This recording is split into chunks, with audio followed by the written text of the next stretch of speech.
everybody, and welcome back to another episode of A Work in Progress. I, of course, am your host, Brent Piles, and with me, as always, is a man who lives in the future and across. Some people call it a pond. Most people call it an ocean. I'm going to call it a pond because it sounds funner. At G. Russell, Glenn Abbott. Glenn, how are you this morning? I'm doing well, thank you. I've rode a few ponds, but I wouldn't want to ride the Atlantic. That would take some time, I feel like. I don't know, and probably a death at sea was probably what would happen. Yeah, that wouldn't be good. And with us, as always, he is the man of 1,000 names, not the man of 1,000 masks. He is Mil Marscaris. I think I got it. There we go, buddy. How are you doing this evening? It's actually evening for you. I am doing fantastic. I am not rowing a boat. I am not towing a car. I am sitting here getting ready to talk about some Memphis wrestling because that's what it's called in Memphis. Wrestling. It's a little different than what they call it in Glenn's neck of the woods. They call it wrestling here too, but we don't have an accent in Nebraska. We just talk like this. We call it wrestling. Yeah, it's wrestling. Memphis, they say it white trash, and Glenn says it upscale. It's the difference. Yeah.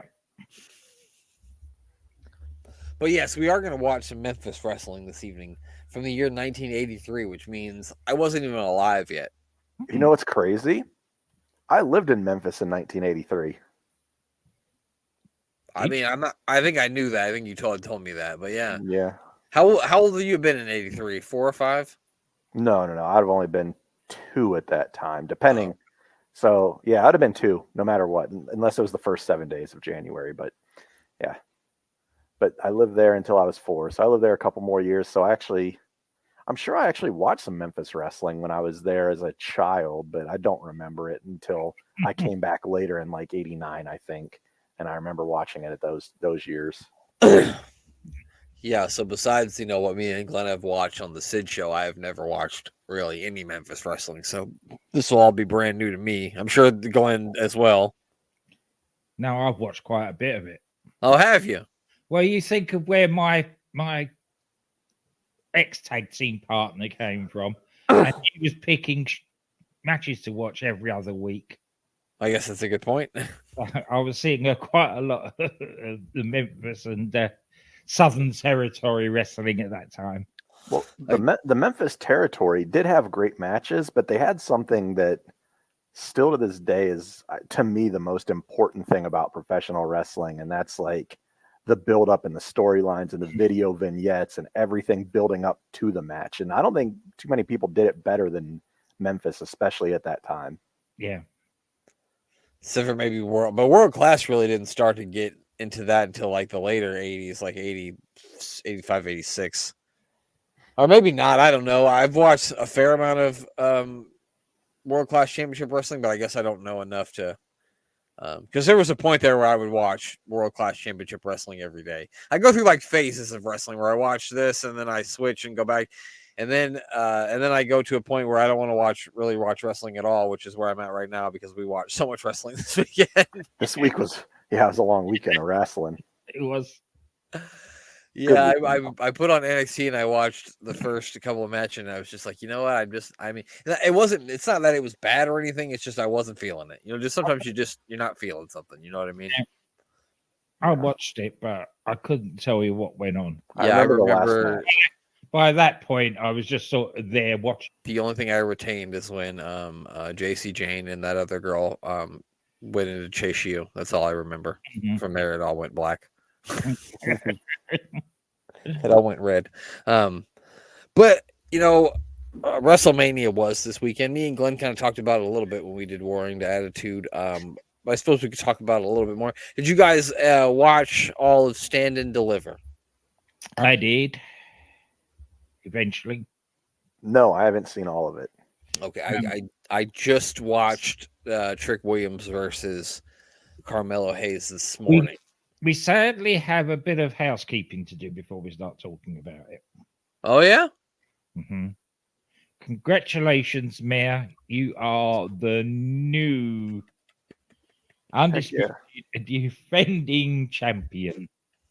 Nice. I'm excited. I don't know what to say. I should have a speech prepared, but thank you to all my loyal Mayorites. I don't know. No.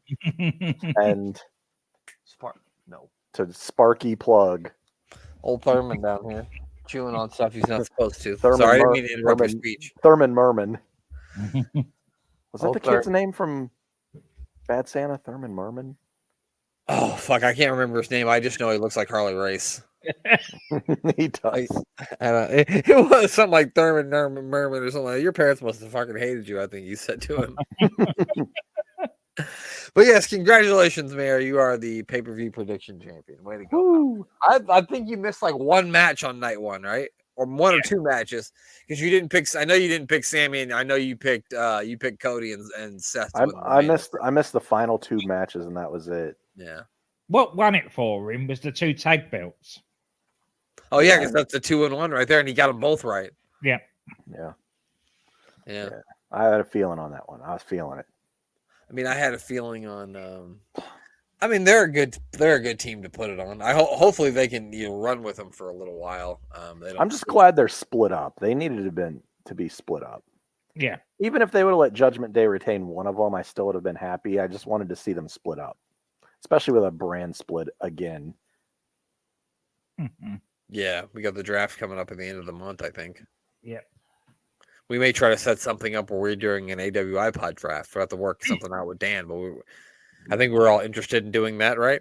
Yeah. Sounds like fun to me. Yeah, it does sound like a good time. But as far as so there wasn't really anything from Stand and Deliver that was, for me anyway, besides the triple threat match. I take that back. The triple threat match was incredible. That might have been one of the best triple threat matches I've seen. Certainly the best one I've seen since Drew versus Sheamus versus Gunther at WrestleMania last year. So that was incredible. But other than that, I really wasn't all that even impressed with the Trick Williams Carmelo Hayes match. I thought they could have done more, in my personal opinion. Yeah, I can understand what you meant. It was just an average, I suppose, because their standard is so high on NXT at the moment. It was just a standard show, really. Yeah. Did you see the triple threat match, Mayor? Nope. Oh, good Lord. Go back and watch it. Yeah, I'm going to have to. All I saw was the final two matches. You want to talk about meaty men slapping meat, pal? Yeah, that's the match I was interested in. I just never got a chance to watch it because I was doing stuff Saturday morning or afternoon or whatever it would have been. Yeah. No, I didn't watch it until I watched some of it on Sunday morning, and then I finally just watched the Trick Williams Carmelo Hayes match this morning. Glenn, you got any notes on that thing? You look like you're looking through it. No, I've just got the results from the draft pick video. Oh, yeah. Who did what? Yeah, so I don't know. It was an okay show. It wasn't. Yeah, it wasn't bad. Anything to write home about. If you were doing the 3 nights, this would be number 3 of the 3 nights. I would agree with that. Yes, it's probably the third best show produced by WWE that weekend. If you haven't seen it, definitely you should go and watch the triple threat match at least. Roxanne versus Valkyria wasn't bad. It just wasn't anything. I don't know. But then night one of WrestleMania, I thought night one of WrestleMania, it was kind of hit and miss. It was a bit. From me, at least. Yeah, I thought night one was going to be the far superior night, just looking at it on paper, and I was very surprised at how good night 2 was. I really enjoyed every single match on night 2. What surprised me tonight is that Santos Escobar basically said it wasn't Legado del Fantasma that beat up Dragon Lee. I think it was Carlito. Probably was. So there's some dissension within LWO, I think. because during the match at WrestleMania, I really thought that Carlito was going to turn on the LWO, because I'm looking at like from Carlito, like I just came back and like you put this young kid on the WrestleMania match in a tag team match with you instead of me, Ray. Like, why wouldn't you put me? I'm the veteran. Why would you pick this young kid over me? And he's trying to overshadow me. And I just felt like he was going to get involved in the match. He didn't end up doing that. But I really feel like it's going to be Carlito. That's just like what I felt like it was going towards. And honestly, I was really impressed by that tag team match. Like, I didn't like go into this thinking like that was going to be a match that I was really, really going to enjoy. But I thought it was a really solid tag team match between those four guys: Mysterio, Andrade, Escobar, and Dominic. I think I might have gave Dominic the win, but I'm not going to nitpick that. You know what I mean? No. I'm not sure if Judgment Day is. We keep saying that we think they're going to break up, and yet it seems like every time they just get stronger somehow. They just keep going, and I don't know. They're on their last legs. I feel like I really want Carlito and Dominic kind of in a group together. If they take him away from Rhea, if something happens there, I think Carlito would be like a really good heater for him. Yeah. It's not a bad idea. Yeah. I like it. Sounds good to me. There was a scene, I think it was on Raw, where Judgment Day were beating up somebody, and Rhea and Damian Priest, they just stood there and didn't do anything like they have done in the past. So I'm wondering if the two champions are distancing themselves from Judgment Day a bit. Yeah, it could be. It'll be interesting to have. Maybe there'll be some jealousy amongst the ranks because Damien's the champion and Finn has tried so many times to win that belt, but he never did. I feel like it could be one of those things though too, where remember, like we kept thinking New Day eventually was going to break up. They're still together. It's been like a decade. Mm-hmm. I feel like they just don't want to break up. Like they just are like, no, we really like traveling together. We like being together on TV. Like maybe that's kind of the Judgment Day thing. Like actually, when you got to watch when Damian Priest cashed in and won the belt, they showed like backstage footage today of all of the Judgment Day just being like in gorilla watching on the monitor. And they were also supportive and literally like in tears together, like cheering them on, watching it. Like those guys are a big family, and they might not want to split up. Whether or not they have the power to make that happen, I don't know. But and then I mean, with a draft coming up, who knows? Maybe somebody's going to get drafted to one show and not be on that. I mean, I'm assuming you would draft them all as a team, but I don't. You never know. You never fucking know. So I don't know. You guys might agree or disagree. I think the best match from night one was Sami Zayn and Gunther. Personally, I like that one the best. I love that match basically because it's one of the few that I got right. I really enjoyed the match until the end because I never wanted to see Gunther. I didn't want Gunther's reign to end. Yeah, I could care less about winning. The fact that brainbuster scared me to death. Oh God, yes, me too. I was like, what? When he hit that that spinning like 180 brainbuster from the top rope, that was freaky. It was, and I've seen him do that on smaller guys in the past in the Indies when he was like El Generico, but allegedly Gunther's allegedly. Yeah, but Gunther, even though he's lost 150 pounds, that's still a big ass man. Yeah.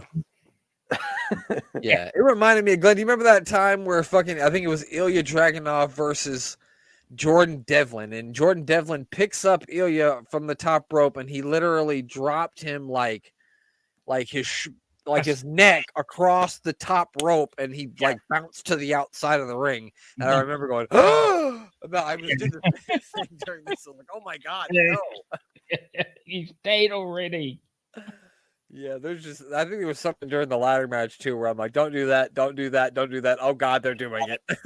They've done it.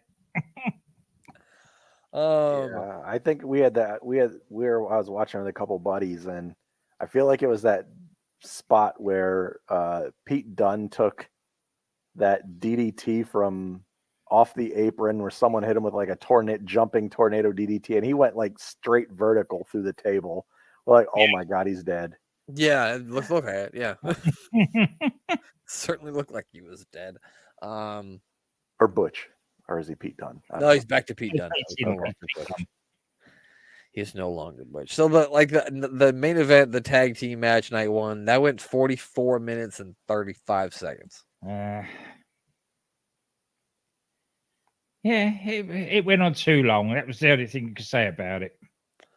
A lot of people that I saw, and this is fine, they seem to think it was a really good match. I saw people saying it was like a 5-star match.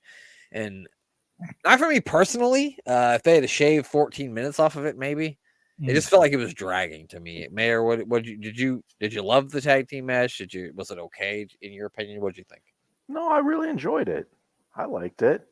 I didn't have any complaints. It was good stuff.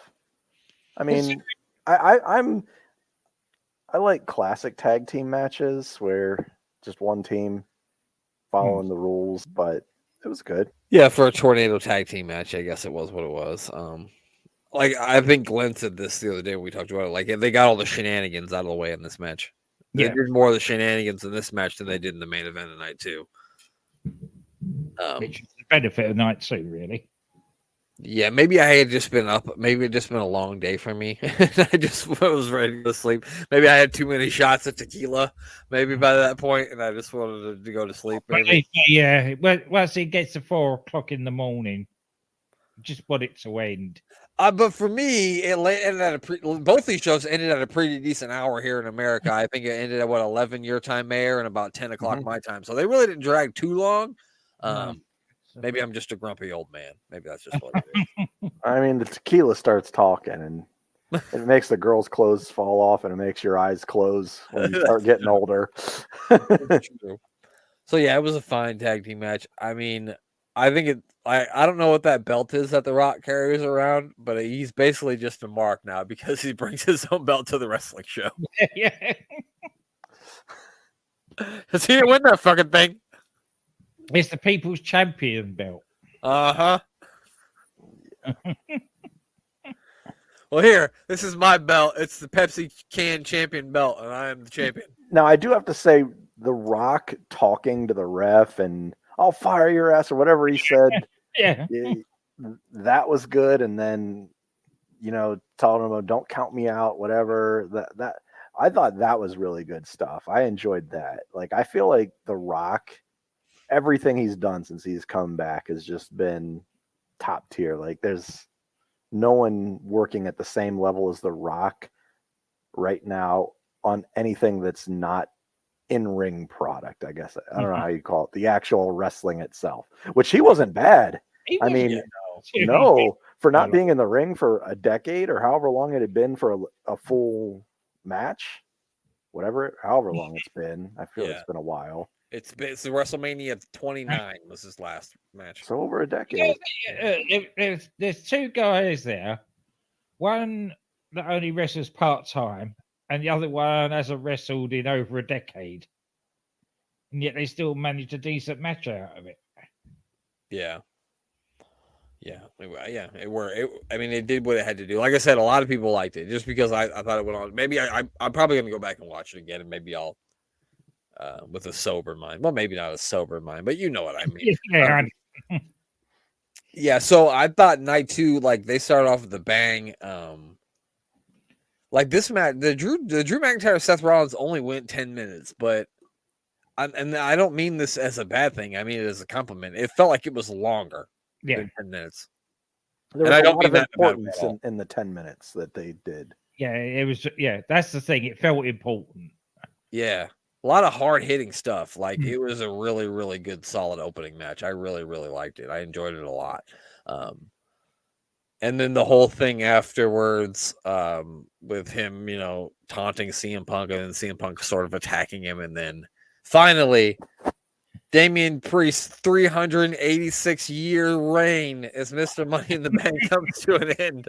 He cashes in, and now he's the World Heavyweight Champion. I think it works because you're going to keep building the Drew McIntyre CM Punk feud. I think he caused McIntyre the number one contender match on Raw too, right?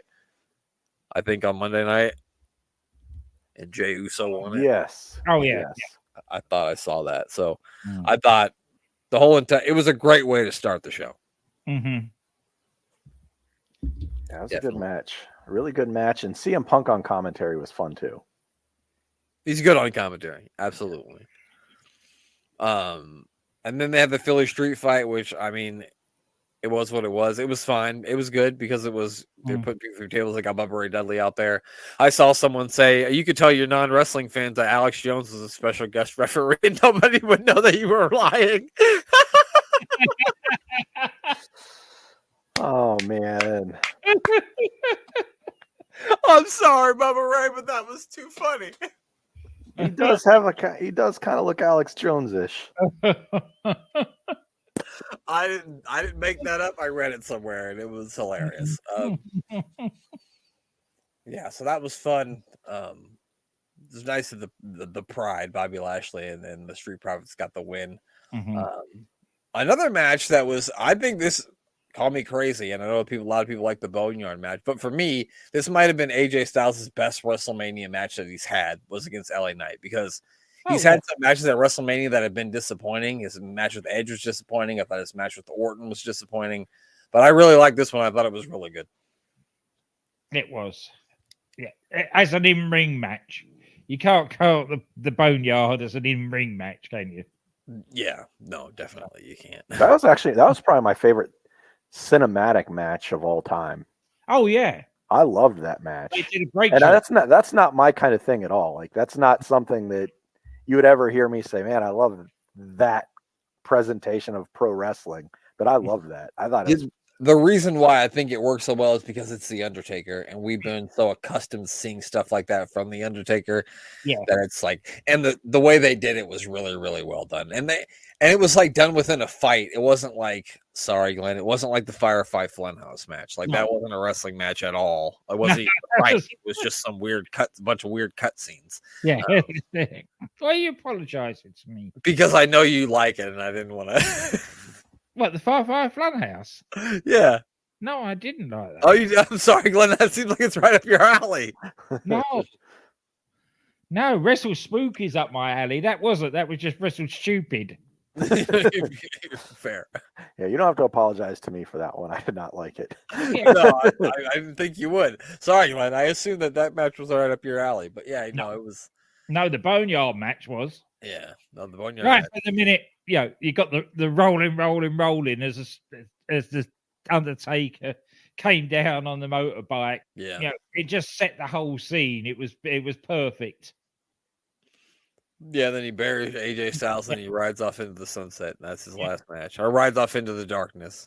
And then I thought it was so funny. AJ Styles has gone off TV for a couple weeks, and then he comes back, and people were like, "Oh, what happened?" And then they did like an interview with him on the bump, and they were like, "People want to know how'd you get to Raw?" He's like, "What do you mean? I got my car and I drove to the arena." Yeah, Oh, that was really funny.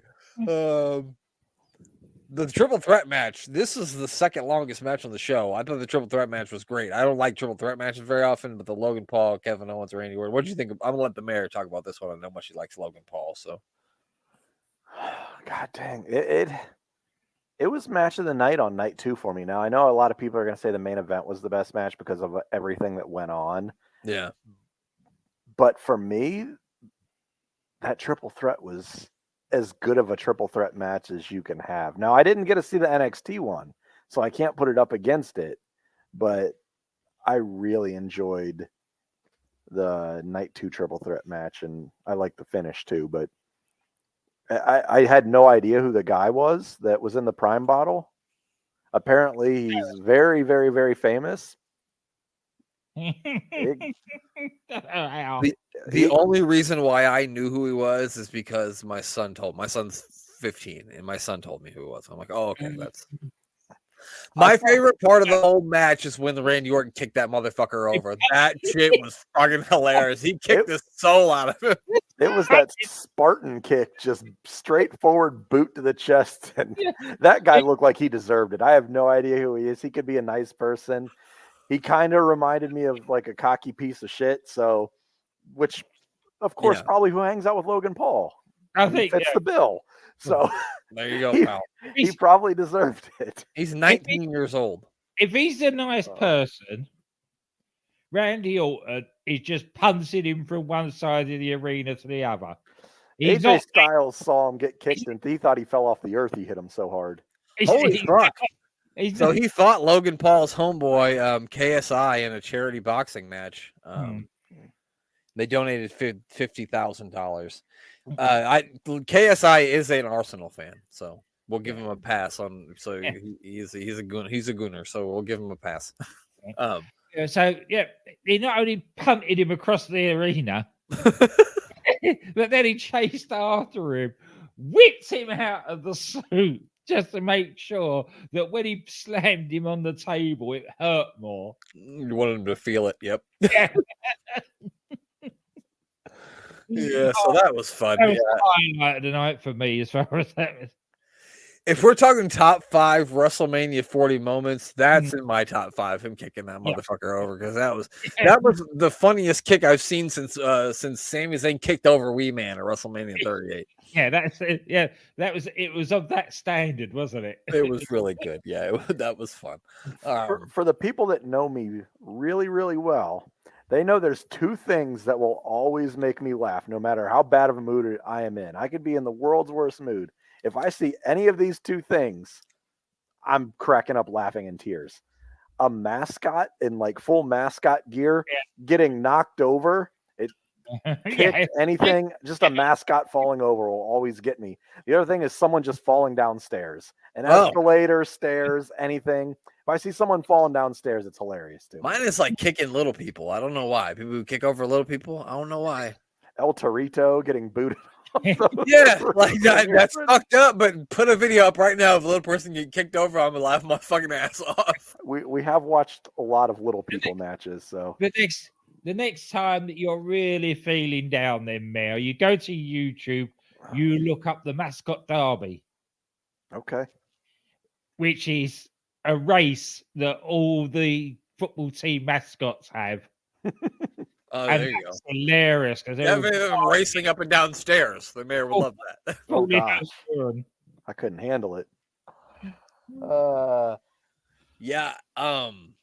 Outside of Cody versus Roman, I think that Bayley versus Io was my favorite match from night 2. The story behind it all, and like the way that I think the crowd, the way the crowd was going during it too, added a lot to it for me too, because they were really behind Bayley, and they were. I'm sure a few of Glenn's lot were there, and they started up the, hey Bayley, will you be my girl thing. So that was fun, and there was just a lot of good spots in this match. There was a spot where Bayley tried to do her finishing maneuver to Io, and Io kind of like front flipped out of it, and I just really love this match. Bayley's always been my favorite one of the 4 horsewomen, and I know a lot of people probably don't say that, but she's mine. So I was really glad to see her, get a championship win at WrestleMania.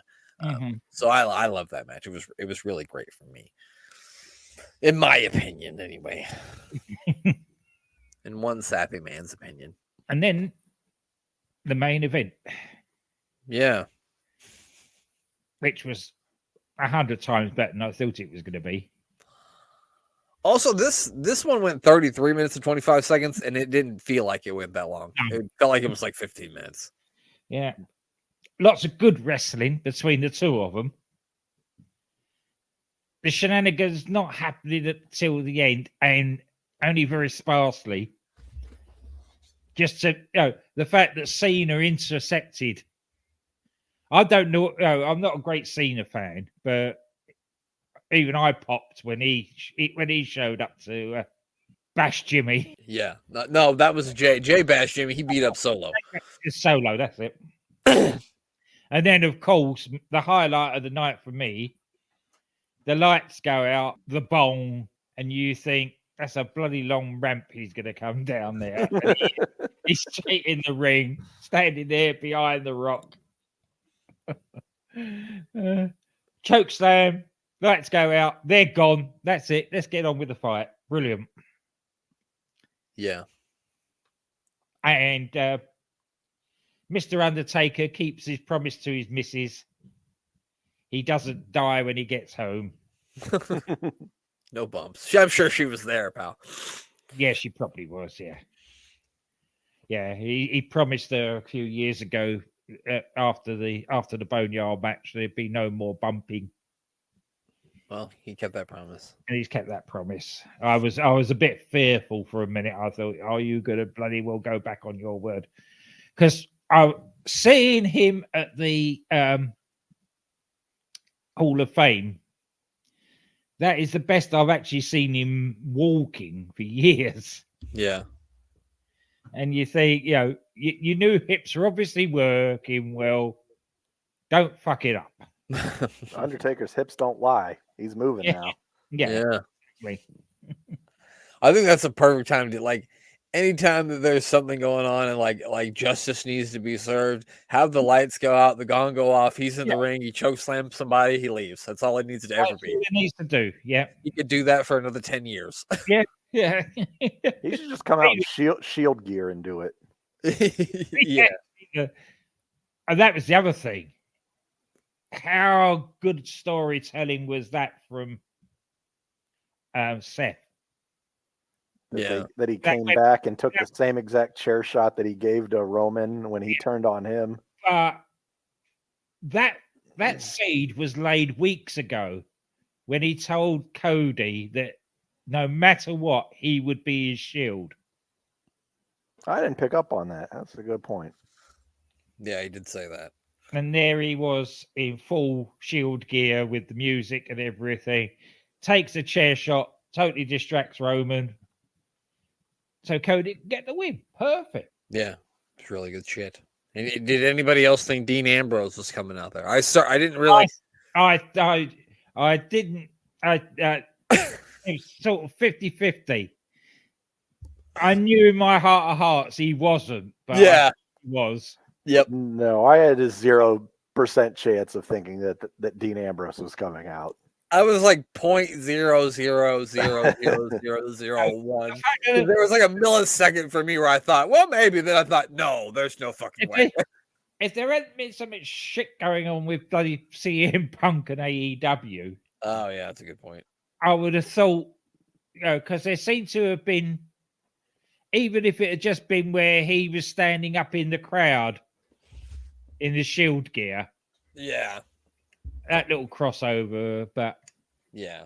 They did what they could with it, and it was really it worked. It worked out. I mean, it was a really good way to do it, and there wasn't too much shenanigans, if you know what I mean, because I expected a whole lot more. Well, as I told you, as I said in the chat on the night, this is a bit more wrestling in this than there was in night one. Yeah. What were you gonna say there, pal? Me? Yeah, I thought you were gonna say something. Oh no, I was gonna say, speaking of Dean Ambrose, it looked like Renee during the interview with Will Ospreay was hoping that wishing she was back in WWE. Okay. I don't know if you got to see that, but I imagine anyone who has to spend any time around Will Ospreay probably wants. She just had her head buried like this because he was cutting a promo that was clearly attacking Triple H, and she's like, "Oh God, he's burning every bridge that I might have to come back to WWF." Right, and I'm standing right next to him. I doubt that. And did Triple H say something about him? Yeah, he made a well, I don't know if he made a comment, but apparently they had said that they didn't go on to sign Will Ospreay because they didn't think that he'd be up for the grind of wrestling a WWF schedule or something along those lines. That's what he said. And that he chose going to AEW because it's a lighter schedule, less matches. You don't have to work as many matches. Okay. And it was something along those lines. Do you think Triple H ever sat down and talked to anyone about that? I think it's just, dirt sheets putting words in his mouth. But I can't imagine Triple H just being the guy to sit down to do interviews with, Sean Ross Sapp or someone. No. Mm-hmm. Yeah. I don't know I didn't know if Triple H had said something at the press conference after WrestleMania. No, about that. In regard to him or not. No, there was the main thing at Triple H's press conference was the whole thing about a new era and distancing themselves as far as possible away from Vincent Kennedy McMahon. Yeah, I don't know. The more said about the less said about Will Ospreay, the better. At least for me. I understand the guy is a phenomenal wrestler. He's just an arsehole. I've just heard too many stories about him being a fucking jerk for me to like him. And I know you could probably say that about a lot of people in wrestling, but sorry. I just don't get how they gave him the schedule where he's literally flying back to England every single week. Yeah. He's coming over for a Wednesday match and then flying back home, spending like 4 days there, then flying back for 2 days, and then doing that every single week. It's the same schedule he was doing in Japan.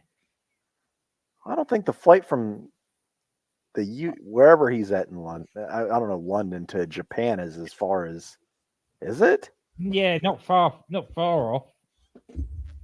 I mean, it's still probably about a 16-hour flight. I mean, it's got to be a long-ass flight either way. Oh, yeah. Yeah, I wouldn't want to do it. That sounds awful. That sounds awful. Especially if Tony Khan's the one fitting the bill.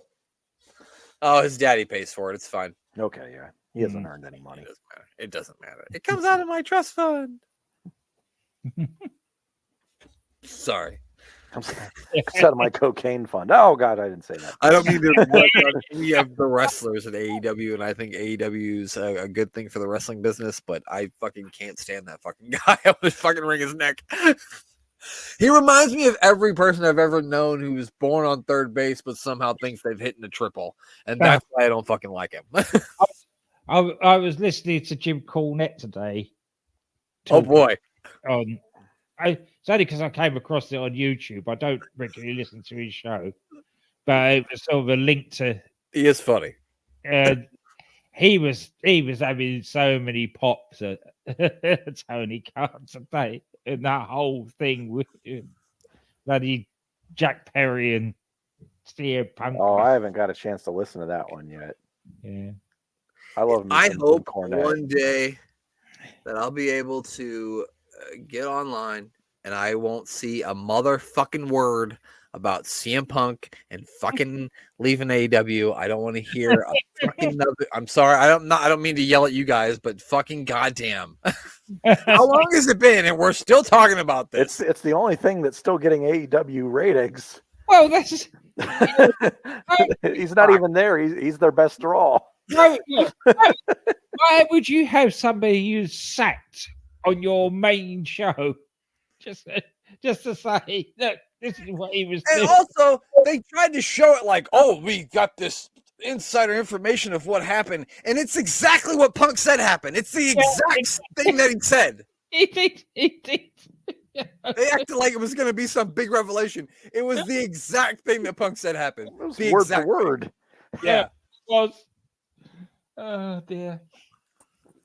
And I'm sorry, but if you know somebody can beat you up, don't tell them. If you don't like it, do something about it. But then he did something about it, and now all of a sudden you got a problem with it. Well, don't tell him that to do something about it then. I'm not going to walk up to Brock Lesnar and say, hey, dickhead, do something. Nope. Not going to happen. I might do it to Jack Perry. I ain't doing it to Brock Lesnar. Even Barbaro wouldn't do that. Yeah, hell no. I'm sorry. And he was a legit fighter too. Well, that's it. That's all. We talked about that for a lot longer than we should have. So there was a lot of wrestling to cover this weekend. There was. So let's put this up on the screen. It is Memphis Wrestling from January 15th, 1983. And yes, I did find the results to this. So I do have information on who some of these people are. So let's hit the play button and you guys hear it.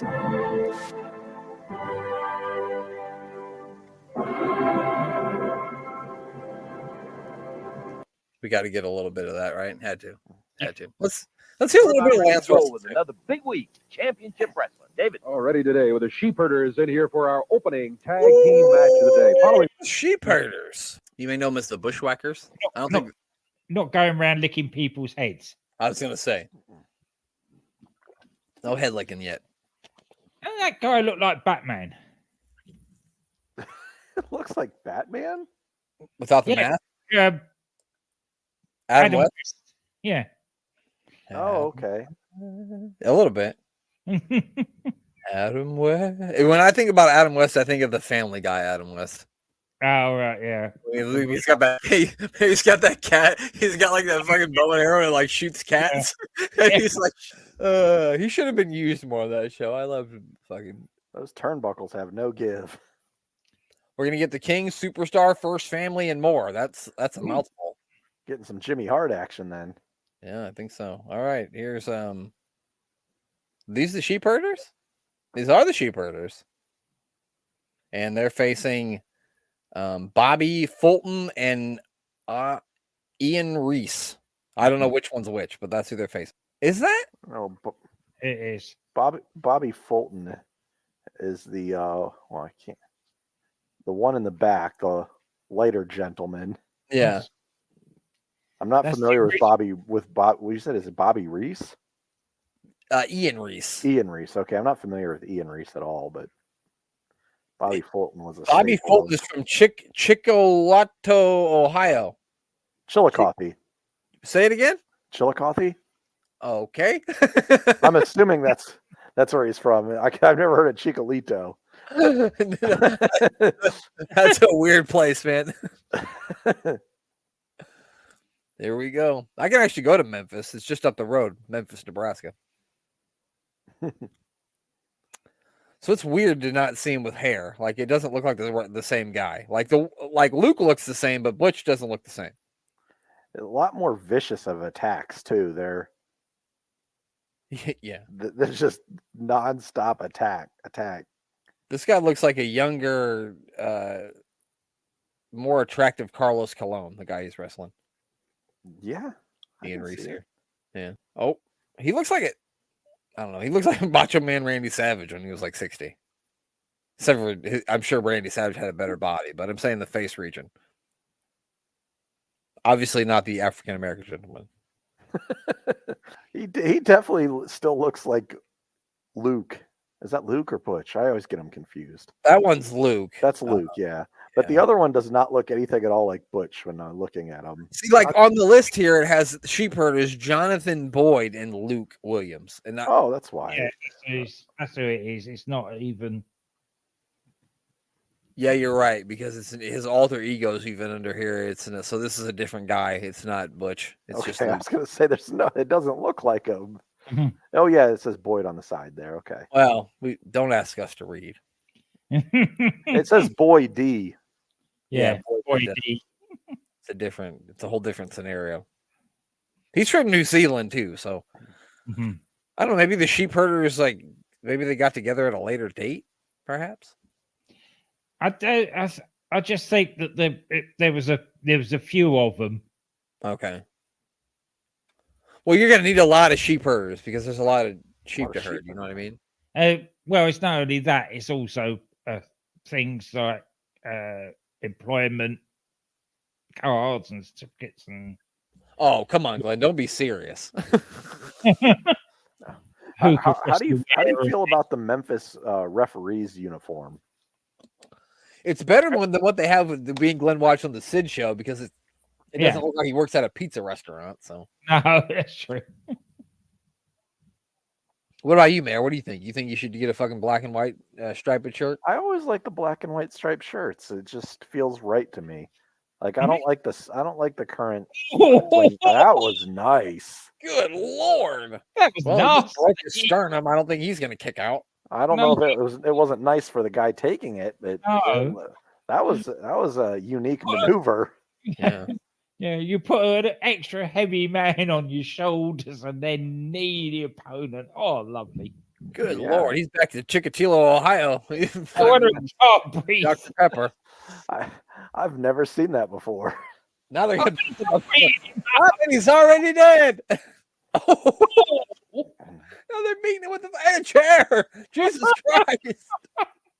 You can tell when you're like a jobber babyface team and the rest of the baby faces don't come out to help you in these days. Yeah. They don't really do that anymore, but like the boys in the back, the baby faces, would always come out to help the other baby faces when they were like the higher tier guys. They need fucking medical attention out here for this guy because he's fucked. Yeah, he's definitely dead. He is injured. Lance Russell said, "Holy shit, Batman! Can you believe that shit?" Yeah. All right, now you can There say we important things again. Memphis Wrestling. Oh yeah! Oh, fucking yes! Oh God, I love Memphis Wrestling. Woohoo!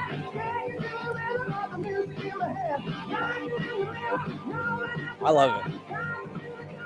Oh my! Memphis had the king of rock and roll, and Memphis Wrestling brought rock and roll into freaking wrestling. This is fantastic. Oh, Woohoo! The fall Look at that dance move. Holy cow, man! This is awesome. 1983. This is amazing. Ooh, get your college coach anyway. Oh!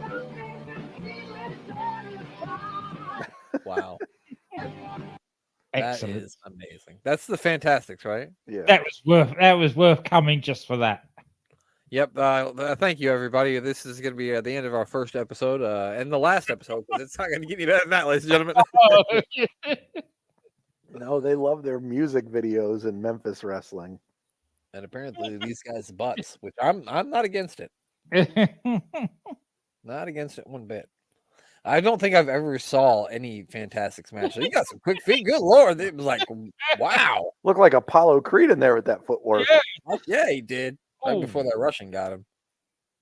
Oh, yeah. That cop has to keep the ladies back. The ladies loved them in those gold outfits with the top hats. How could they not? Look at him, pal. Goddamn, pal. I will say it's been going on for a long time now. Yeah. Did you see that boombox he had? That was a very 90s boombox right there. Very 80s boombox, excuse me. Look at that boombox. Wow. They're still playing all this music. I'm surprised they didn't pull. Oh, wait, this is YouTube. This isn't WWE Network. Yeah, this is coming up. Some old guy in a hat. Be on the lookout for him. AWA World Title highlights, huh? Interesting. Well, Lance Russell's here. He's got something to say. Is this the guy you thought looked like Batman, Glenn, or the other guy? The other one. No. Okay. Was it Dave Johnson? Dave Brown. Dave Brown. Okay. I only know that because it's listed on the cage match. Yeah, I remember Lance Russell was always there, but I don't. Dave Brown.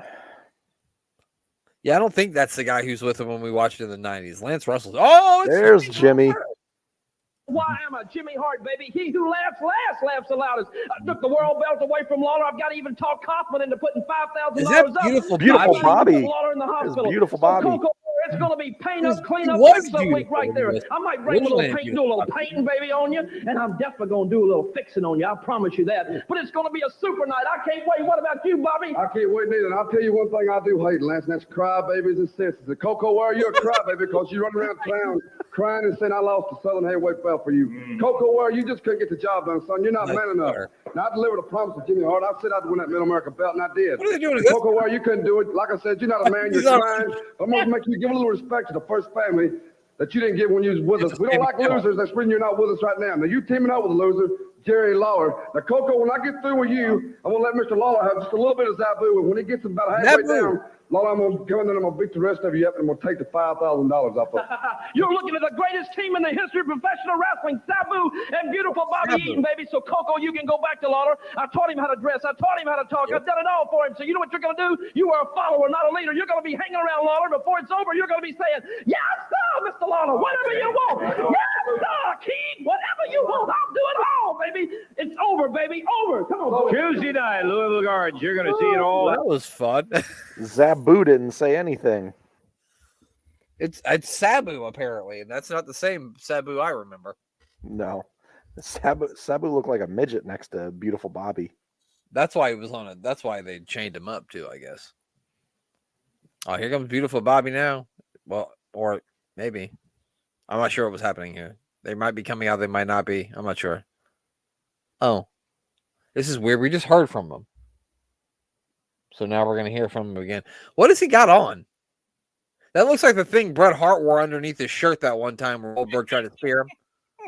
I'm so confused. Is that Coco there with him? Yeah, he was just cutting a promo on But him. they just walked out together, which is really strange. Okay, well, Me that big Mid-America title here. Sabu won his match. The sugar did mess up just a little bit, baby. One little rain cloud, baby. That was all. But the family's coming back stronger, baby. And I can't wait, Bobby. I love you, baby. Sabu, go. Man, look, don't even worry me. Don't bother me out here, things like that. Don't be stupid out here, baby. Like I said before, this is yeah. Apparently they traded Sabu for Coco. Coco Beware. I think he's known as Sweet Brown Sugar. At least Yeah. in the cage match, he's listed as Sweet Brown Sugar, All right. which is probably I'm pretty sure the ladies call him that, but whatever. Because before that, he was with the PYTs, and I think his name was Sweet Brown Sugar. Mhm. God, what was his tag team partner's name? What exactly are the PYTs? What's that? They came out dressed like Michael Jackson, and the PYTs stood for Pretty Young Things, like the Michael Jackson song. Goddamn, pal. I can't didn't think of know it. that was a Michael Jackson song, but beautiful Bobby Eaton. I mean, from the time I saw him, I thought just calling him beautiful Bobby was just like trying to be ironic, but he actually is beautiful back in the day. I wasn't aware. No one told me. Then why didn't you tell me beautiful Bobby was beautiful? Why didn't you tell me? I'm upset that you didn't tell I me. thought No, you knew. I thought you knew. I mean, you don't just give people names like, oh, here we go. Here's the Oh, spoiler. now things are breaking down. Bobby. And the crowd there is ready to jump those gates here for Coco Beware in Memphis. I guarantee it. Yeah. Hell yeah. 'Cause he's a local Memphis fella. Well, he's Sweet Brown Sugar. How could you not love him? You don't even need a parrot, motherfucker. Don't even need a Frankie. That's true. No. All right, cooler heads are going to prevail here. Oh, he smacked him in the face. Holy shit. That was a slap. He I said, can't what? believe Sweet Brown Sugar can't stand for I this. think we must have gone back in time, and this is how they broke up. He said, what'd the five fingers say to the face? Slap. Yeah. I'm surprised Sweet Brown Sugar ain't gave him his hands yet. I would have. Hit him. What are you doing? Come on, Sweet Brown Sugar. Don't be not so sweet brown sugar. Be unsweetened brown sugar. I don't think they have that. He just left. I can't believe it. He left smacking man, the face. he's He's sulking. leaving.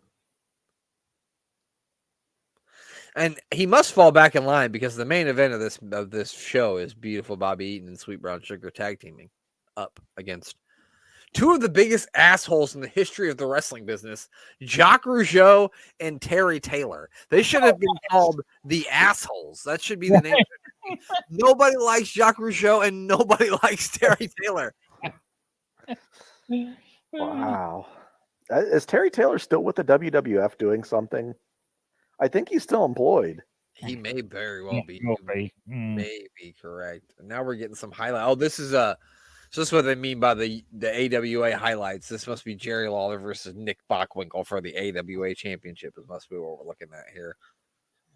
Yeah, we got Lawler and Bockwinkel. Glenn, do you watch a lot of Nick Bockwinkel wrestle back in the day at all?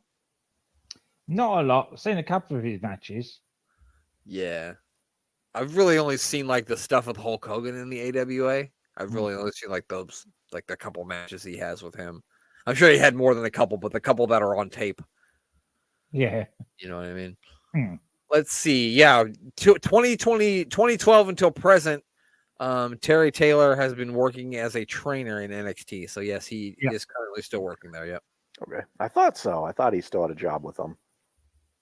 So in 2017, it was reported that him and Shawn Michaels taught like the final classes in the Performance Center before you were done or sent up, I guess. And now I'm assuming he probably does that by himself because Shawn's doing other things. But yeah, for him. No, with the quality of the people that they're turning out, good for him. Yeah. I mean, somebody likes Terry Taylor. I take it back. Nick Bockwinkel won with a roll-up, in case you were interested. Mm-hmm.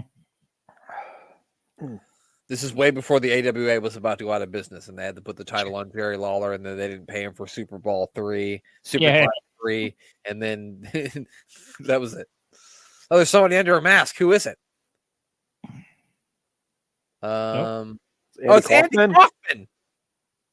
It was motherfucking Andy Kaufman. Yeah. This is mid feud between those two, I suppose. Yeah.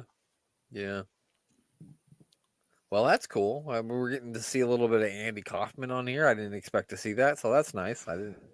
I've never saw, besides the movie Man on the Moon, I've never seen any of it. So, you ever see that flick, Man on the Moon? I've never watched it. I'm coming till you end up in the hospital.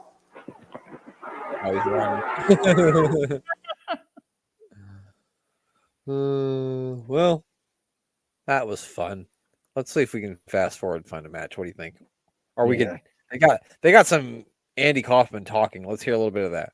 And with Andy Kaufman and Jimmy, TV star Andy Kaufman. I will tell you right now, it is not my idea, but we are interested in finding out what led to the kind of charade that took place that deprived Lawler of the world. Don't tell me it wasn't a charade. Everybody, you came out. Yeah, he lost it out there. Don't you have anything better to do than to run around trying to gig Lawler and bother him? Jerry Lawler almost tried to break my neck last year. He made a fool out of me. He humiliated me, put me in the hospital for 3 days in traction. I had to wear a neck brace for 5 months. He did this to Jimmy Hart, broke his arm, okay? And so you say I don't have anything better to do. I won't stop. I'm not stopping now. Look, it gives me great pleasure to know that I had something to do with helping to prevent Jerry Lawler from having that world title. And I'll tell you, I'm not going to stop now. I won't stop until I find someone who's going to put Jerry Lawler into the hospital just like he did me. And it won't be for any 3 days. It won't be for a week. It'll be for a month, maybe for a year. Jerry Lawler will not want to go back into professional wrestling when I'm through with him, because I'm offering $5,000 to any wrestler that can put him in the hospital. And I'm dead serious about this, ladies and gentlemen. I will not stop until Jerry Lawler is in the hospital. Man, I mean, he could have been a professional wrestler. That was fucking amazing. That's what I was saying about Memphis Wrestling. They always do all the stuff in between to build the importance of the matches. Yeah. Oh, goddamn it. Don't say they even sell you Nintendo Switches in 1983. That's impressive. All right, here we go. It's Sweet Brown Sugar. I'll say the match listing, it must not be right, because that doesn't look like Jacques Rougeau or Terry Taylor. One of them might be Terry Taylor, but neither one of them is Jacques Rougeau. I think that's Terry Taylor, but if that's Jacques Rougeau, that's a totally different Jacques Rougeau. That looks like fucking. It looks more like Miguel Martinez than fucking Jacques Rougeau. You know, I was gonna say it looks like the guy from Chips. Was it? Estrada? Oh yeah, Eric Estrada. Eric Estrada. It looks like Eric Estrada with Terry Taylor. It's probably the look he's going for. Yeah, that was probably really popular in 1983. I bet. He's also got like a weird Elvis suit on that he just wiggled out of, which was fancy. Yeah, very sexual. I want to know this guy's name. Well, Jacques Rougeau here, clearly French Canadian. Very much French and very Canadian. This he says "hey" all the time. He does. I swear. This Milmer Scaris here. He's your brother, isn't he? Yeah. Oh. Now we get a closer look at him. He might be fucking Italian. Who knows? Man, look how young he is. My goodness. Jimmy Hart pulling up a chair so you can get a good ringside view here of Jacques Rougeau. These guys will face off in the WWE, I think. He said, "Yeah, baby, this is bullshit. This ain't no Jacques Rougeau. That man ain't French. Look here, baby. I don't know who this guy is. But Eric Estrada with Chips. Get out here, Eric Estrada's out here. What the fuck is this? And now we got Don Johnson getting in the ring with Eric Estrada. That's not even the same show. That's Miami Vice. We're mixing shows here. It's crazy. In 1983, it was a wild world. It's a fever dream of a wrestling show, I'll tell you what. It certainly is. You know, like I always thought Coco was like a taller guy, but he looks pretty short. Oh no, Coco's short. Yeah. I still think he's going to beat the Big Boss Man in 1989, He's got 1988 SummerSlam. He's got his number. He's going to do it 5 years from now. He's going to do it. He's going to do it. God damn it. I believe in it. Well, I guess he did win the battle against Boss Man for life expectancy. I was going to say the Battle of Time. Yeah. That he did. You're right. Ooh, and just think, pretty soon Terry Taylor in a few years will get to go to the WWF, spray paint his hair red, and cluck his ass all the way down to the ring. That'd be fun. Well, he's still the only one with a job in the wrestling business and all of this. I guess you're. Well, I mean, a lot of these guys aren't. They're I don't know. Jacques Rougeau, I don't know what he's doing nowadays. This version of Jacques, anyway. He grew about an extra foot and grew a mustache. It became very Canadian, a lot more paler too. He somehow lost a lot of pigment in his skin. I'm not sure how he did it, but he did. He moved to Canada, duh. Oh, no, you're right. Yeah, that happens when you move up there. That's what happens when you move to Canada. That's what happens. Actually, Christopher Walken was Coco Beware in another life. Then Coco Beware moved to Canada and turned to Christopher Walken. I'm confused by the science on that one. Well, we said you lose your pigmentation in your skin when you move to Canada. Oh, okay. I get. Yeah, you're right. We just hit a Canadian destroyer, Terry Taylor. Nah, well, I wouldn't have guessed it. He did the cock destroyer. The Memphis Destroyer. No, it was the cock because he was the Red Rooster. Oh, yeah, that's right. The cock destroyer. He was just stuck in the nuts. According to the Memphis Wrestling Wiki, that's Stan Lane. No. But it's not. That guy looks less like Stan Lane than he looks like Jacques Rougeau. I know. He's nowhere even in between those two. Who knew? Who knew another version of Jacques Rougeau existed? Yeah. He was a short Latin man. He wrestled in Memphis. Who knew it? Not us. Not me. As Stan Lane. Yes. Unless that's a different Stan Lane.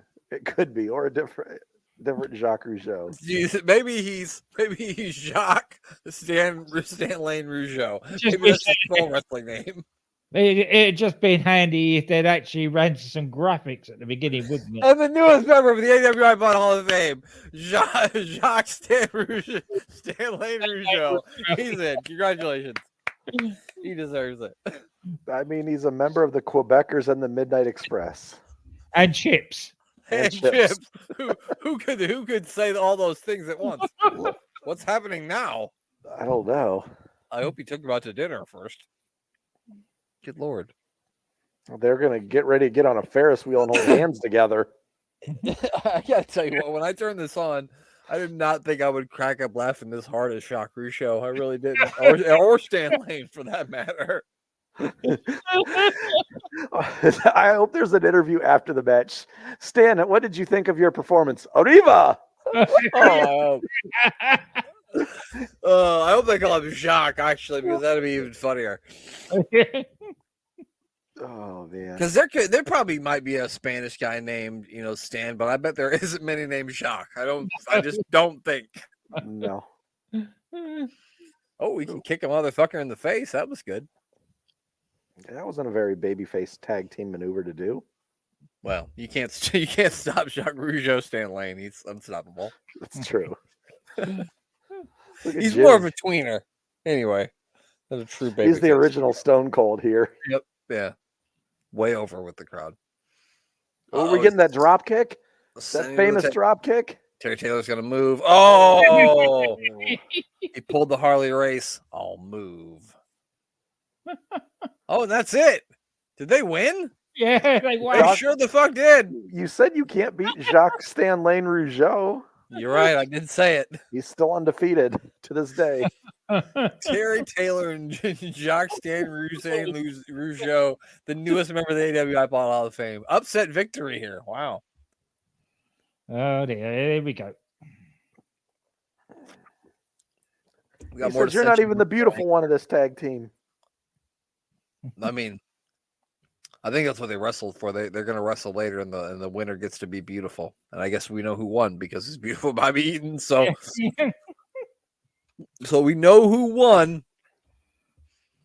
Oh, he smacked him again. Oh, now he's not going to take it. Punch him right in the face. I don't understand. Does he owe him money or something? The crowd is really getting into this here. Well, I think I know what happened. So Jimmy Hart bought Coco Beware's grandma's house at a foreclosure, and now they're going to have a golf match to decide who gets to keep grandma's house. I'm sorry, that's Happy Gilmore. Never mind. I was watching it earlier. That's a great movie. It really is. And now I want it recast with Coco Beware as Adam Sandler's role. Yeah. But I want you to keep the guy who plays Apollo Creed as fucking Carl Weathers. I want Carl Weathers still as fucking Chubbs. Yes, but can I make Jimmy Hart Shooter McGavin? Yes, he can be. He's absolutely. Well, yeah, he's the guy who bought the house, so he's Shooter. Yeah, absolutely. He's like, look here, Lance Russell. I'll tell you what. I'm not going to do the whole Jimmy Hart. If he thinks he's going to get his grandma's house back and get that green jacket at the Waterbury Open, he's got another thing coming. I don't give a fuck about Chubbs and his fucking fake hand. I'll get a gator to eat his other hand. You're not getting that house back. It looked like he actually said that. He was dropping F-bombs. He was like the Rock on the air right now. Man, The Rock was like, I have found the word that I'm going to say, and I'm going to continue to say it. I am The Rock, and I can say the F word. He was just like, anytime. He said, get your bleep ready. He's like, fuck it, I'm just going to say it. He said the word F word more times than I do, and that's hard. Besides the Jacques Rougeau thing, this has really been the Jimmy Hart promo show. Yes. Yeah. If you notice WCW, Jimmy tries to find his way on the screen every time he can too. Why does he look older there than he does now? You're not lying. White Castle burgers. 42 years later, he's still looking younger than he was there. Yeah. You know what's crazy is he's probably like 44 years old there, isn't he? I don't think so. But maybe. No, okay. Maybe he's like 35. Let's see. Yeah. Has he made the song Keep On Dancing yet by this point? Oh, yeah. I'm pretty sure he has. I think that was in the 70s, wasn't it? The Gentry? I have no idea. I have no idea. I don't know. Yeah. I have no information on the Gentrys. I do not have it in my record collection, even though I wanted to buy it. The other geezer's sitting at the back there, totally bored and uninterested in what's going on. He's like, yeah. You're gonna get a birdie on the 18th hole. He's not gonna get his fucking He says, "Yeah, baby, we're gonna go down to the Crystal Burger." Yeah, we get it. He's not gonna get his grandma's house back. Get the fuck out of here. Wake up, that's it. Every time we watch one of these, I'm gonna associate it with an Adam Sandler movie. You sit back and wait. We got the King coming out. Oh, here comes Lawler. He said, I got a lot to say. Well, I guess let's hear what he's saying. But exactly what happened in that situation. I saw exactly what happened. I know exactly what happened. Mm-hmm. And you're not, and these people are not the only one to see that film, because let me might add that, it seems that this president of the AWA has been viewing a lot of films lately, and I can assure you that he is going to see that film, and you have not heard the last about the AWA title. Believe me on that. I don't like the way he said he's looking at a lot of I don't even want to say that wimp's name. I am so sick of him. I'm sick of jerks like Andy Kaufman. I'm sick of Bobby Eaton, Sweet Brown Sugar, and the whole stinking family. I'm sick of them coming out here and running their mouth, taking advantage of everybody in sight, and I'm sick and tired of them talking about challenges and bounties, and I just want to say this right now. Hart, I'm going to give you and your whole stinking family your opportunity right now. We don't have to wait. We don't have to wait for any night. We don't have to go down to any coliseum. I'm going to be right out here. Bring every damn one of your family out here right now. Let's see what you can do. Jerry Lawler's got a match coming up with Sabu. I keep hitting pause. I'm sorry. It's a gauntlet match. I'm just kidding. It isn't. I think he's facing the Invader. Sabu. Sabu. Oh. That's what he just said. Sabu. There it is. Oh yeah, there he is. It's A lot not of that people- Sabu. Sabu's got his chair though. And maybe it is. it's the original Sabu. Yeah. Which I didn't know there was. I didn't know there was another Sabu, but I learned Yeah. something today. A So. hardcore match going on right now. Yeah, it's going. I mean, eventually Jerry Lawler's going to throw a fireball, right? Got to, isn't he? I don't think this match is going to go long. No, you don't think this is going to be a 4-star? You don't think it's going to be a 5-star classic? No, you're going to get a bunch of punches, a pile driver. There's I don't been a know. lot of punches. Maybe you'll get a run in. Actually, I have a feeling that Yeah, maybe- I have a feeling. you might get beautiful Bobby and Jimmy running out with Andy Kaufman. and Sweet Brown Sugar. I don't know. I think Sweet Brown Sugar's kind of turning his back on him here soon. Oh wait, who's grabbing? Oh, the ref's trying to get the chair. That's a brave referee. Doing too much. Just Yeah, okay. him. Jerry Lawler's not fucking around. He said, "This ain't no match. Beating this guy up like you stole my Coke." Sorry, I meant like Coca-Cola, not cocaine. Yeah. I don't think Jerry ever did drugs or alcohol. No, he didn't. There, I called it. I knew it was coming out. Very straight edge. Which I'm sorry, and forgive me, and I'm not saying you need to like be an alcoholic and drink all the time, and I understand if you don't like to drink, but if you've never ever in your life alcohol's never touched your lips, I don't fucking trust you. You're up to something. I don't trust you. Well, we know what he was up to. Young girls. Exactly. I wasn't gonna say it, Glenn, but exactly. If you don't swear or drink, I don't fucking trust you. You're fucking up to something. Don't get fucking anywhere near my kids. I'll fucking strangle you. You fucking hear me? Yeah, I'm not saying that you need to be a drug, but if you've never, ever, ever, if you're one of those people who's like, oh, I've never had a drink of alcohol, that means you've got a different vice that is way worse. and I How is You it could that call me on that. everyone in Memphis wrestling knew how to throw a punch? Yeah. they're really working. I think every wrestler in 1985 knew how to throw a punch. They just punched you, I think. Yeah. I saw like on that 30 that Ric Flair had, like he did like a thing where he would like hang a rope from the ceiling and he would throw punches at it until he could do it without moving the string. Mm-hmm.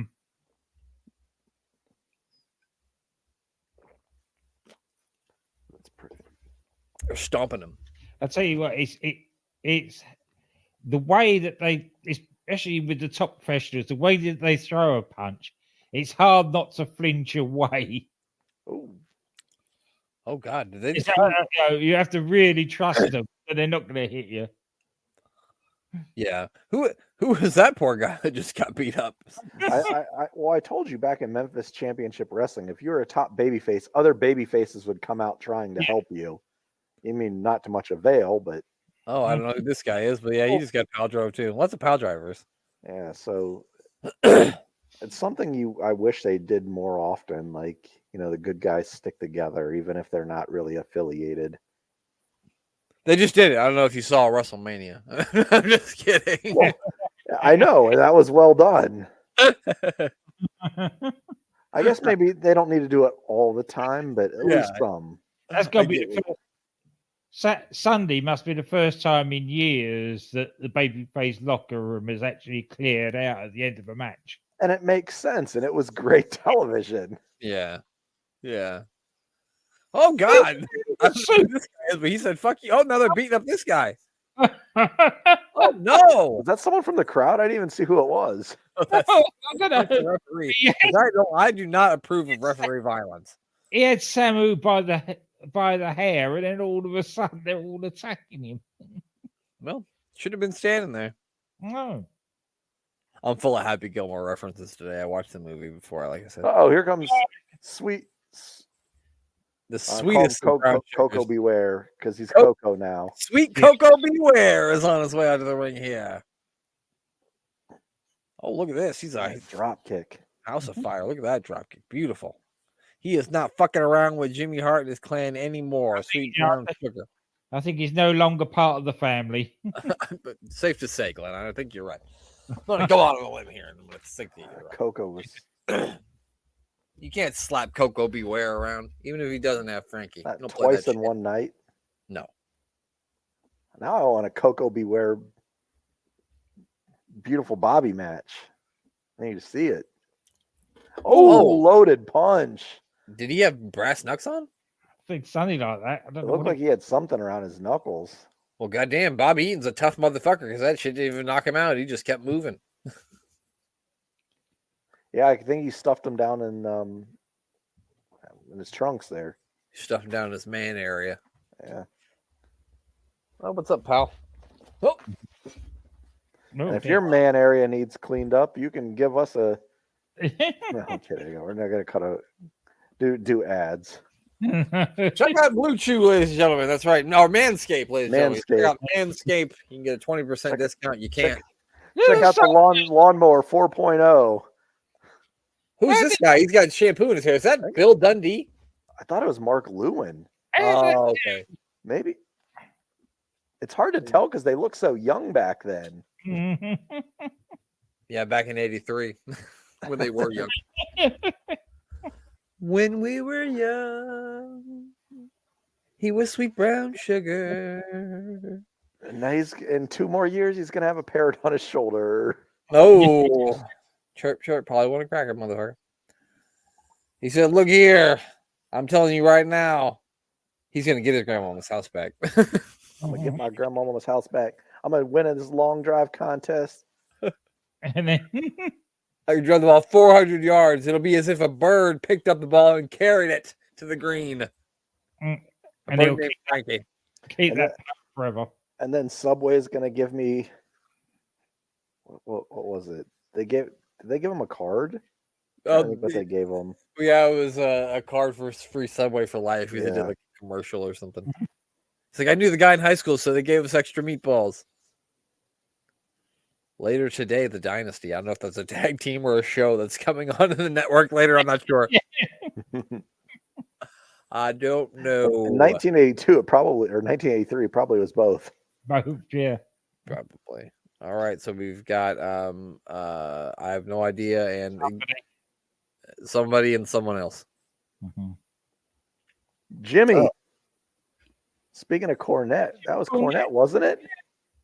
Was that Cornette? There's no way he's out there this early. That's Adrian Street. Adrian Street, and maybe that is Cornette when he's like, yeah, it is very young. Yeah. Well, it's got to be like 18 or 19 years old there. Who's that Adrian then? Wow. So I've never Miss Linda and Adrian and Cornette all together. I don't. Yeah, you guys. I mean, I know Adrian Street, but the rest of these people, I have no idea. Honesty, obviously. Yeah, they must be the Dynasty. That makes sense. She's spraying the arrogance. It's probably not called that, but I'm going with that because that's what I know it as. Because that's the model who should spray. I've never seen Adrian Street wrestle before, so this will be fun. This will be a different experience. Like Glenn, we haven't watched an Adrian Street match, have we? No, don't think we have. Oh, she's. Well, that looks like a boxing glove. I know it's supposed to be a purse, but doesn't it look like a boxing glove? Does a bit. Yeah. It is a boxing glove. It is, isn't it? She's like, it's like we don't have anything for you to stick the stuff in. I'll just give her a boxing glove. You know, cut a couple holes in a boxing glove and pull a leather strap through it. And there you go. Now you got a purse. Man, we could start selling purses, guys. You're gonna be trendy Good icon. Lord, that girl's had a long ass day because she's got that is. She goes straight from back to fucking leg, doesn't she? There's nothing there. Yeah. That is Cornette. God damn. It's like 18-year-old Cornette. He hasn't been ordering them double cheeseburgers with double onion, motherfucker. Not yet, anyway. He's getting the singles still. All right, here we go. Adrian Street's got to stretch first. All right, here we go. That's how I actually did that. I moved just like that earlier today. All right. Skip around sometimes. Each to their own. Don't judge me. I don't care. And I don't care if you do. He can't catch him. Adrian Street's too fast. Nope. Well, he's biting his fingers here. Sometimes you just gotta bite motherfuckers. Teach them a lesson. Yep. Don't pick me up. Bite I'll your fingers. Bite you. I'll bite your face. I'm gonna name this guy Mark Stevenson. So Mark Stevenson in the ring here. He's now getting his leg worked upon by Adrian. Yo, Adrian! I can't help it. Had to do it. Had to do it. Could not help it. Now, well, this is something. This is something I would see in like a British rounds match. Like I was going to say this is very British wrestling style in here. Well, you're talking about one of the greats of British wrestling. What you expect? Yeah, you're right. Well, in Memphis, you probably didn't see a whole lot of that. It was a lot of punches, headlocks, Irish whips, and hip tosses at this time. Oh, I like that. That was cool. Yeah, a nice little you setup. didn't see a lot of the ground maneuver wrestling. There's people with the ump in the crowd there. What are all these wrestling hold shite things? That's better. There you go. We need some more punches. Yeah, that they're familiar with. All right, here comes his tag team partner, Lance Lewis. Yes, I'm making these up. It's like, wait a second, who the hell's Lance Lewis? Oh, this is his finishing maneuver, the Lance Lewis hug slam. Pretty soon he's going to slam right on his face. You guys don't know about Lance Lewis? He's in a long time great Memphis wrestler, Lance Lewis, a staple. He has a good head of hair. There's also a 50% chance that I may forget the name that I gave him by the end of the match. So stick around, maybe I will. How can you forget Lance Lewis? Well, I had some edibles. Is that Pritchard? Is that Bruce's brother? Oh, that can't be Tom. It kind of looks like him, though. It looks like Tom Pritchard. It's so hard to tell because it's so long ago that these guys are like babies. Yeah. Half of them don't even look like they're shaving yet, do they? No, it's baby Pritchard is who it is. It's their long lost brother. He died car accident, and I did too. I'm just kidding. I might have made all that up. That's gonna happen a lot when we watch this Memphis wrestling. I'm just gonna make stuff up. He's What's a this guy's beefy name? this one, isn't he? This is actually Benny Johnson, old Benny Johnson out there. He played linebacker at Alabama. Mm-hmm. He looks like he did. Yeah, that's why I said that. Well, he absolutely did. You think I'm making this stuff up? Yes. Benny Johnson. He was all SEC 1982. All SEC. He had 3 sacks against Auburn in fucking the 77 game. Yeah, roll tide. Oh, I'm sick to my stomach for saying that. And that's it. That's all over. I'm glad. I said that hurt me saying that. Alabama's not my least favorite team, so. Well, that's true. So there we go. The dynasty wins. Sorry, that's the Jay-Z used to do. It's the Rock. Anyway, Lance Russell now going to give us a recap. Everybody, make sure you head on down to the Waterbury Open golf course this weekend for the 18-hole challenge, and see if old Sweet Brown Sugar is going to be able to win his grandmama's house back. But right now, here they are. Jerry Lawler. Like, I can eat 13 hamburgers and drink 13 Cokes, but I've never had a beer. Also, I love to play touch football. That's right, not flag football or tackle football. I love touch football, and I get to play quarterback because I buy the uniforms, which makes me the quarterback. I'm the best flag football quarterback in all of Memphis, and everybody knows it. Memphis guys love softball. I'll just say that. I think all men my age seem to love softball, but me, I don't know why. But I mean, I teach his own. I like to play softball, cool. I just don't. Yeah, they love softball. Memphis fellas. Suppose, Jerry Lawler, Sid. I suppose because it's like baseball, but without the danger of being injured by the ball. Yeah. I mean, a guy like Sid playing in a slow pitch softball league, is that even fair? No, he's hitting them out of the park every time. Yes, are But he can only be up once an inning. Otherwise, we're going to be here all fucking day. He's going to keep knocking them out of the park. It was like Braun Strowman's dad. He was like the Babe Ruth of softball. Yeah, I think he had like 1,100 home runs or something ridiculous. Yeah, that He doesn't just sound like a kayfabe made up number either. That sounds like it's legit. He just hit home run after home run. Every single pitch he got thrown to him. Of course he did. Get another box of balls there. You're right. Yeah, that's. I gotta say, I like Coco B wearing those sunglasses. He was looking good. He was very sweet brown sugar, if you know what I mean. Mm-hmm. Look, they said it. I didn't say it. And it's just going to be these two bums talking for the last 2 minutes. So That's it. there we go. That is our first episode of Memphis Wrestling. That was a lot of fun, wasn't it? That was definitely a lot of fun. That was very funny. My favorite part is that we don't know stuff, so I get to make it up. That really was a lot of fun. That was a good time watching some. I love to make stuff up. Just ask anybody who lives with me.